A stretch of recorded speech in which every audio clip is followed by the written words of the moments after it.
Let's now turn back to Hannah in the Storm Alert Center on this Storm Alert Day. Right now, things aren't looking too bad out there, but what's to come, Hannah, later? Exactly. We got storms moving through. You saw in that live camera there that, the clouds starting to break, seeing some sunshine and blue skies. Not exactly the best thing heading into today with our storms, because more sunshine equals more storm fuel, which just means a little more energy, giving these storms some juice. And on top of that, the temperature should reach 80 degrees. There's a lot of moisture in the air, so some storms could be strong, even severe. The biggest risks looking at is going to be large hail. Could see golf ball sized hail, so that means hail 2 inches or larger, as well as high winds 65 miles per hour or even greater. Now, although very, very low, the tornado threat is not completely zero, so we're going to be keeping an eye on that closely just in case. But like I said, we will most likely see some large hail and high winds and some some heavy rainfall. Not expecting a whole lot of flooding, but still some of those isolated storms could give a lot of heavy rain.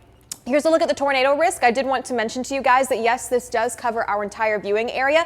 It is a 2%, so that means if you were to toss a dart anywhere on the board, 25 miles around the radius of wherever you place that dart, it's a 2% chance that you could see an isolated spin up. So just kind of wanted to explain how that works when we're saying that 2% chance, or 5%, 10%, whatever type of thing. So that's what I'm trying to say is it's really low, but not quite zero. The hail outlook, so anywhere could see some hail across the entire viewing area. But if you are anywhere, so a little farther to the north, North Georgia, Alabama, and up to the north, you could see the possibility of that golf ball sized hail or damaging hail in the area. So basically this pretty much is all of our viewing area. Just kind of wanted to show you that difference, and all of us could possibly see some of that damaging wind. So we're going to be keeping an eye on these storms very closely. We'll be going live on Facebook and giving you all the updates on air and online. You need to know storm timing. Things will likely fire up for our western communities 3 to 4 p.m.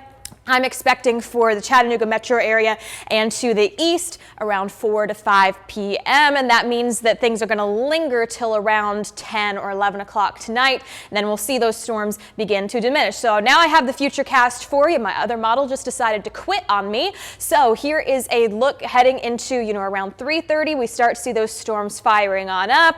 Around 5 o'clock, that slowly starts to make its way east. Around 8:14 p.m. tonight, those storms are still firing and moving through, and then again around 10 or 11 o'clock things start to slowly dissipate, and we should be left with some scattered showers, if not partially cloudy skies for the rest of the afternoon and the rest of the night heading into your Friday morning. So we will be in storm alert weather mode through today. Like I said before, we're going to be here. We're going to be keeping an eye on these storms heading into Friday. Some smaller rain chances as well as Saturday, but we can't rule out an isolated shower coming through, and then those rain chances start to increase heading into the later end of the weekend and the beginning of next week.